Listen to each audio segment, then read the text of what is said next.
Mga katambay, mga kababayan, si Kamanong po, nagbabalik po muli para po magkomento po sa inyo dito po sa Tambayan Makabayan. Samahan niyo po ang inyong lingkod. Magandang araw po, tanghali, hapon, gabi. Madaling araw po sa ating lahat, saan man sulok ng ating bansa o mundo tayo naroon ay naway maingatan po tayong lahat, mga kababayan. Ito po, komentuhan po natin ito pong pahayag ni Mayor Baste, mga katambay. Dahil sumagot din po siya, mga katambay. Tama naman po yung sinasabi niya, yung sinasabi pong maipag-reconcile o yung maipagkasundo sa kanyang pamilya, ang Pangulong Marcos, ay isa daw po itong isang napakalaking kahibangan o isang propaganda lamang, mga katambay. Totoo naman yun. Paano ka maipagkasundo nang wala kayong pagkakasunduan? Di ba? Parang walang nangyari. Unbelievable. Ganun po yata talaga, mga katambay, ang epekto. Ganun po kaya ang epekto ng gumagamit ng pulburon, mga kabayan. Ganun po kaya ang epekto na wala sa katinuan at wala po yata sa wido. Di umano. Pakinggan po natin si Mayor Baste, mga katambay, at komentuhan po natin. Sa pagkakaintindi ko, gusto niya na may reconciliation pero walang condition, meaning walang terms, di ba? Kainin na yung reconciliation niya. Wala yan. He's been lying since he became president. Hindi nagdalawang isip si Davao City Mayor Baste Duterte na tawaging sinungaling si Pangulong Ferdinand Bongbong Marcos Jr. sa kagustuhang pakikipagsundo sa kanilang pamilya. Aniya, puro propaganda lamang ang kasalukuyang administrasyon gaya ng pangako nitong 20 pesos na bigas sa taong bayan. He's a liar. He lies so much. Puro kasinungalingan yung tao na yan. And ang style kasi ng administrasyon na yan, press release, reconciliation. That's all that you will get from this administration. It's been 3 years and it's been like that. So do not expect that things will get better dahil sa sinabi niya may reconciliation and he's trying to man up. Ayon pa kay Baste, ang resulta ng katatapos lang na midterm elections ay nagpapakita ng kahinaan ng Pangulo. Like what PRD said, and it clearly shows, ngayon midterm na ito, that he is weak. And nakita natin yan ngayon sa midterm elections na talagang mahina siya. Mayabang pa, magsabi ng 12-0, 12-0. Talo mga kandidato na. Samantala, nagbigay naman ng pahayag ang alkalde sa pagkakatalaga kay General Nicolas Torre III bilang bagong Philippine National Police o PNP Chief. It's nothing. Wala. He's only handpicked there by the administration because he's an attack dog. That's it. Nothing more than that. If it was based on merit, ganito sana yon. Sana legal lahat na nangyari.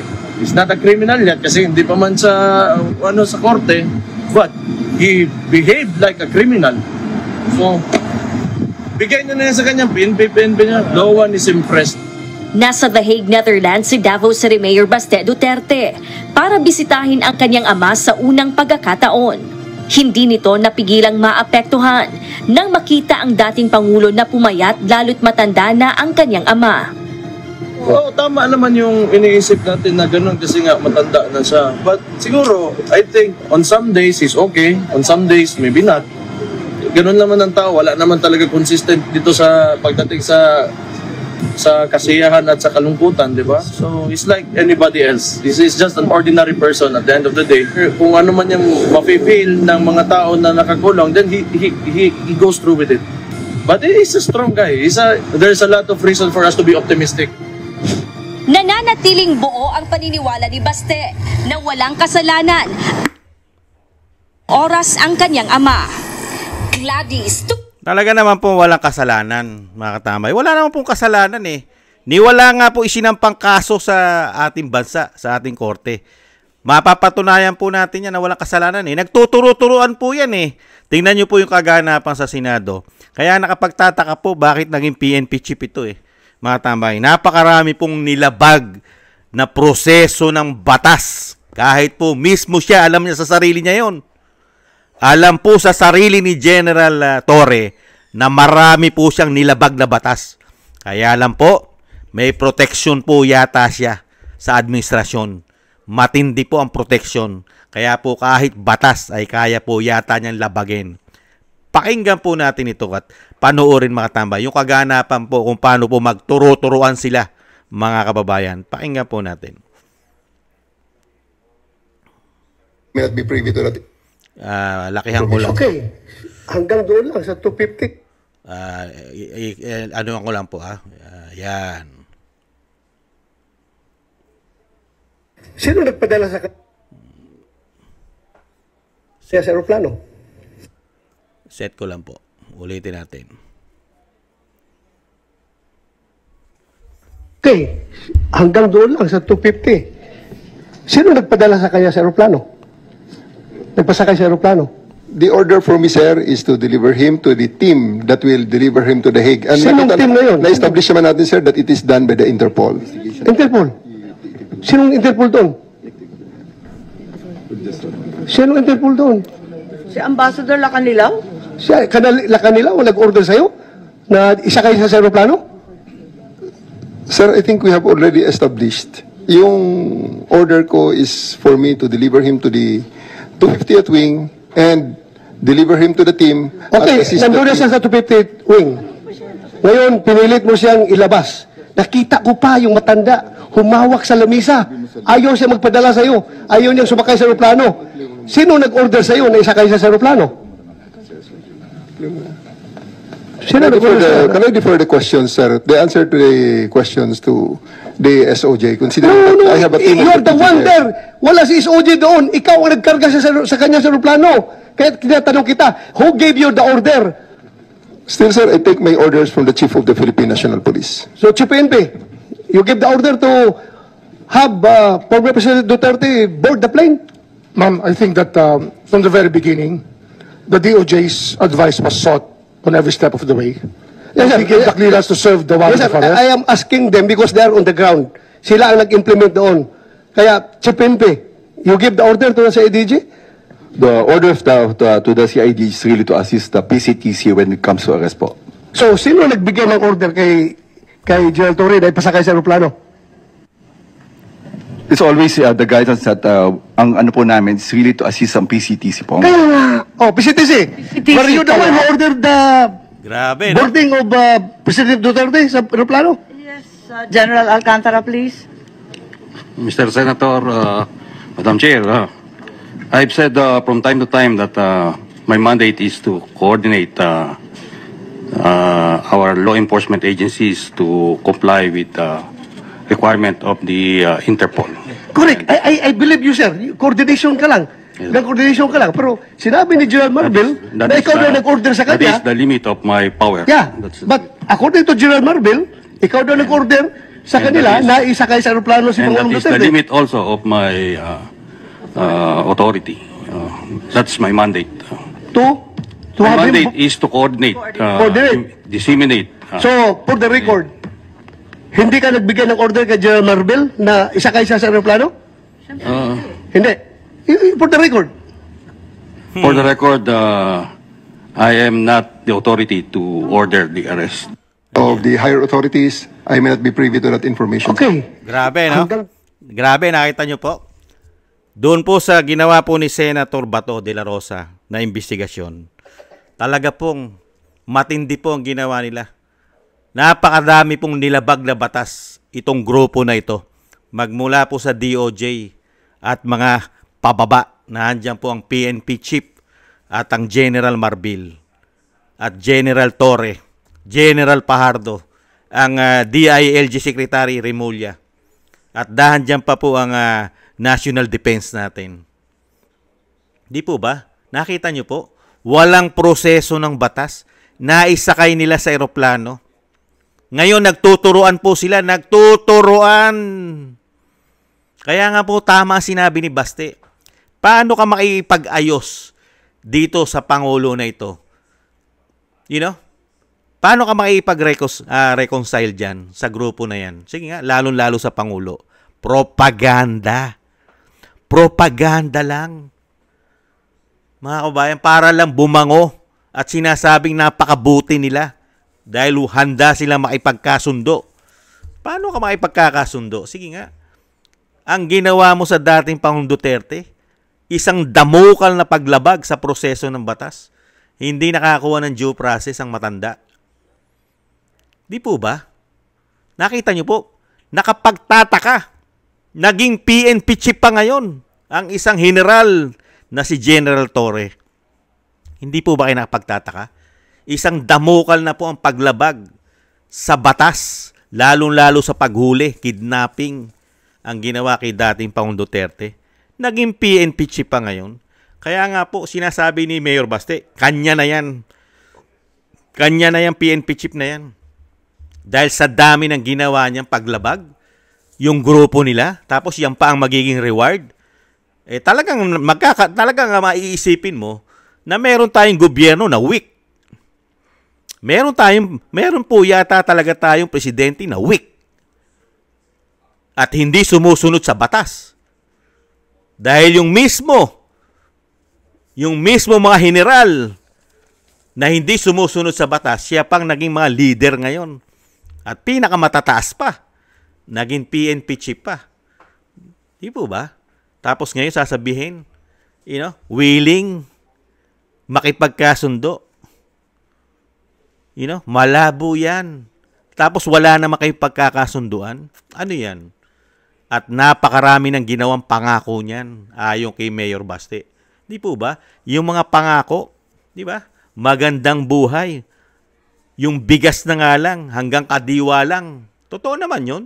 Hindi naman po ang mahigit 100 milyong Pilipino ay nakakabili ng 20 pesos na bigas. Propaganda lang. Propaganda hanggang kadiwa. Hanggang kadiwa. At hindi magtatagal yan. Mamumulubi ang taxpayer dyan. Di po ba? Nakita nyo po ang ginawa nitong gobyerno na ito. Puro pamumulitika ayon kay Mayor Baste. Malabo yan. Kaya yung sinasabi ni Mayor Baste, talagang nakita ng mga Pilipino ang pagkakaiba. Yung pagkakaiba. At yung paghihirap po, yung panunungkulan ni dating Pangulong Duterte, ibang-iba sa panunungkulan ngayon. At grabe po ang ginawa nila kay dating Pangulong Duterte. Grabe pong pambabastos, panguhudas, pagtitrador.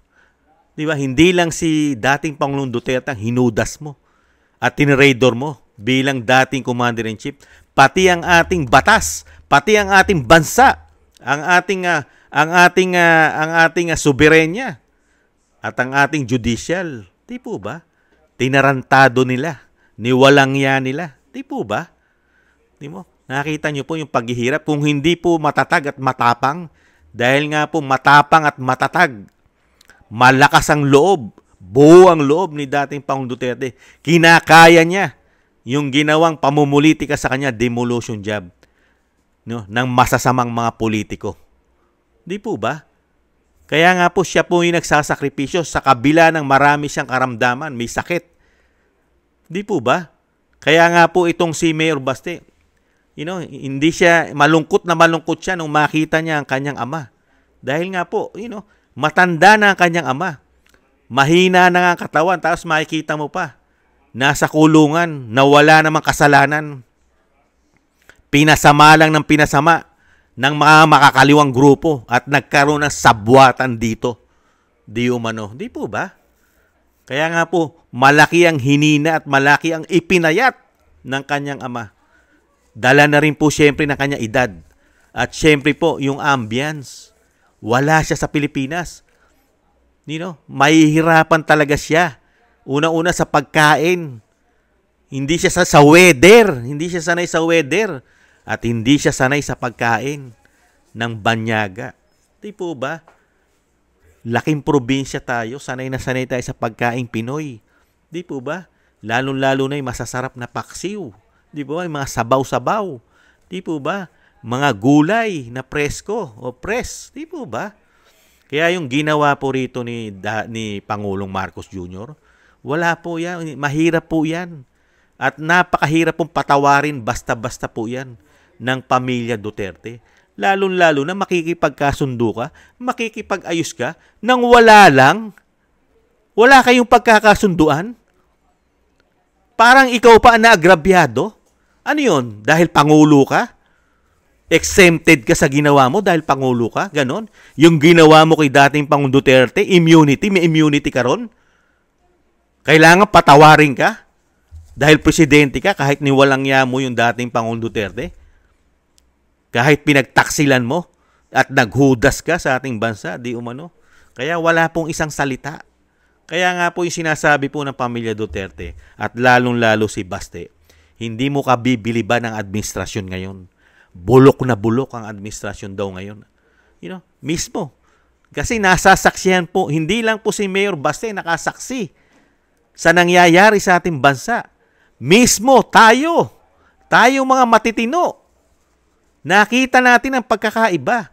Nung panahon ni dating Pangulong Duterte, lahat ay nakatuon para mapaganda ang bansa. Di po ba? Maayos ang bansa. Malinis ang problema ng bansa. Pero ngayon, sa panahon po ng binagawang Pilipinas, lahat po ng kanilang ginagawa ay proteksyon para sa kanilang kanilang sarili. Puro sarili po nila, pinoproteksyonan nila para manatili sa power. Di po ba? Kapangyarihan, pera, at may bonus pa daw na pulburon. Di po ba? Kaya dito, mga katambay, yung sinasabi nga po natin, pag wala na po sila sa kapangyarihan, isang damukal na kaso ang kakaharapin itong grupo na ito.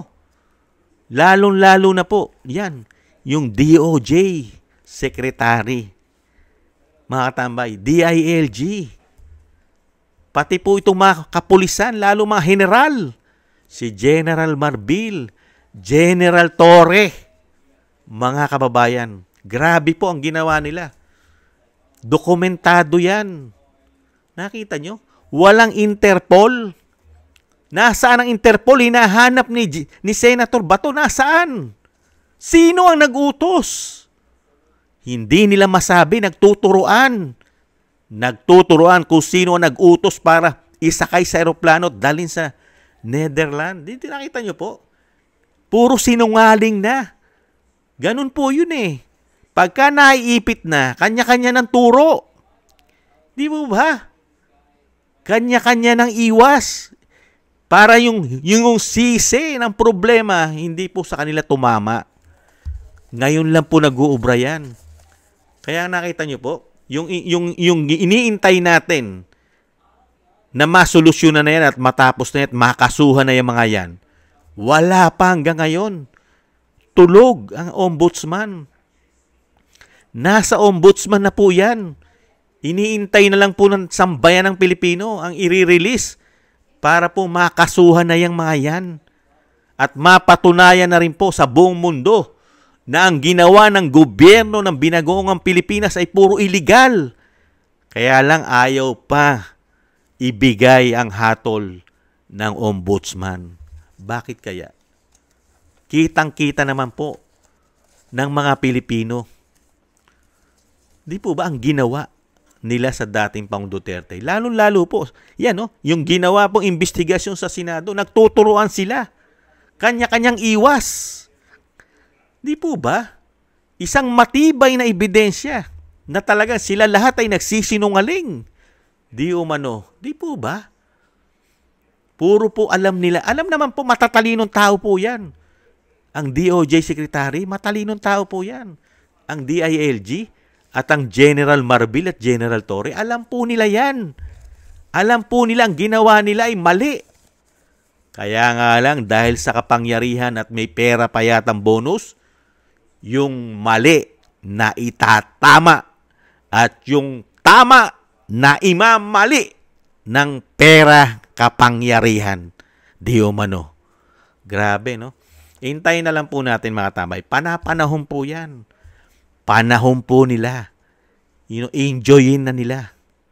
Hanggat nahandyan pa sila. Pagka po ang gulong ay umikot na, ang bola ay umikot na at sila na po ang nasa ilalim. Yung angas ng mga yan, kahit tatatapang, kala mo kay lilinis walang ginagawang kasamaan, di umano, nasa huli po kasi ang pagsisisi. At kung yan po, dumating man ang araw na yon, marami pong mawawala dyan. Magsisitakbuhan po yan. Magsisitakasan po yan. Katulad po ng ibang politiko. Nung umuwi lang, kasangga na nila ang nakaupo. Nung hindi pa nila kasangga nakaupo at alam nila sa sarili nila na sila'y may kasalanan, nananatili silang nakatago. Di po ba? Ganun po ang masasamang tao. Hindi po magpapahuli basta-basta yan. Lalo kung alam nila na yung uhuli sa kanila ay nasa tama. Di po ba? Iiwas yan. Pagka po kakampi na nila, ay maglalabasan na po yan. Nakita po natin, di ba? Nakalabas, nakalaya, tumakbo, naging congressman, naging mayor. Di po ba? Ganun po ang nangyayari sa ating bansa. Nakakalungkot, mga kabayan. Napakahirap. Kung hindi lang po talaga malakas at matapang ang mga Duterte, talagang napakabilis na po nila at napakadali po nila ibagsak yan. Kaya nga lang po yung itinanim na kabutihan at tunay at tapat na paglilingkod ang ibinigay sa taong bayan, isa pong nagpapalakas sa kalooban at fighting spirit ng mga Duterte ay ang taong bayan. Diyan po sila umuhugot ng lakas, ng loob, tibay ng dibdib sa simpatsya at pagmamahal ng majority ng Pilipino. Mahirap pong buwagin yan. Itong pong nagpapabagsak sa kanila, mga kaubayan, pera lang po. Pera lang po ang nagpapatagal sa kanila sa pwesto. Sa kanilang makakapangyarihan, pera lang. Ginagamit kasi nila ang pera di umano para sila yung manatili sa pwesto. At para ang mga makapagpapabagsak sa kanila, katulad yata ng mga men in uniform, ay gamit na gamit po yatang pambulag para maging bingi at pipi. Gamit yata ang pera ng taong bayan. Hindi kaya? Kaya walang nakikita ngayon ang ating mga men in uniform, lalong-lalo yung may mga estrelya sa balikat. Nananatili bingi, pipi at bulag sa katotohanan, lalong-lalo pa sa issue ng pulburon ng Commander-in-Chief. Di po ba? Nakakalungkot, mga kababayan. Pero may tamang panahon naman po. Huwag po tayong mawala ng pag-asa. Darating din po, mga tambay, na itong mga masasama at talagang nagpakasama na ng husto dahil sa kapangyarihan, power, at syempre po sa pera, meron naman pong hangganan yan, mga tambay. At talagang tayo po ay umaasa po. Umaasa po tayo na mangyayari po yan. Na talagang itong mga tao na ito na gumawa ng masama at talagang nag-traidor at naghuda sa ating bayan, ay dapat po talaga yan dumating ang oras at panahon na yan po ay pagbayaran nila. Napakalaking kasalanan po yan sa bayan, lalong-lalo po sa dating Pangulo na naglingkod ng maayos at tapat sa ating bansa. Di po ba? Kaya yung sinasabi ni Mayor Baste, 100%, 100% propaganda lang ng palasyo yung sinasabing pakikipag-ayos sa kanyang pamilya. Totoo po yun, mga kabayan. Maraming salamat po sa nagusto po ng ating Tambayang Makabayan sa YouTube at TikTok. At sa ating po mga taga-subaybay at taga-panood, thank you po. At sa ating po mga subscribers, thank you po sa inyo. Maraming salamat po. Shoutout po sa inyo lahat. At syempre po, thank you po at shoutout po sa mga nagbibigay po ng biyaya sa inyong lingkod. Kingston 123 ng Hong Kong, Eric Hershio ng Canada, Jake Yahut 4531 ng Maisog, California, USA, Gina Ray Solid DDS ng Berlin, Germany, Julieta Celona ng Sydney, Australia, Baby Roman Ate Isa ng Cagayan, Jem Aris ng United Arab Emirates, Jovelyn Watanabe ng Japan, ako si Pilam, Annie Joe, Teodorico Erguisa Jr., si Arfel Villacorta, Wills Bubbles 5697, Rosalina Team 888. Thank you po mga kabayan sa inyo pong mga biyaya na pinagkakalob. Maraming salamat po. Ingat po kayo, maingatan nawa po. At syempre po sa mga nagko-comment, like, share, and subscribe, thank you po. Maraming salamat po sa inyo. At yung panalangin at dasal po mga tambay na maingatan po. Isama po natin sa ating dasal na maingatan ang pamilya Duterte at syempre po makabalik na po sa lalong mabilis sa ating bansa ang walang kasalanan na masyado po at sobra nilang pinulitika ang dating Pangulong Duterte. Makabalik na po sa ating bansa. At syempre po, tayo po, ingat-ingat din po tayo mga kabayan. Paalam po muna. Sa muli po, mga kabayan, ingat po. Bye-bye.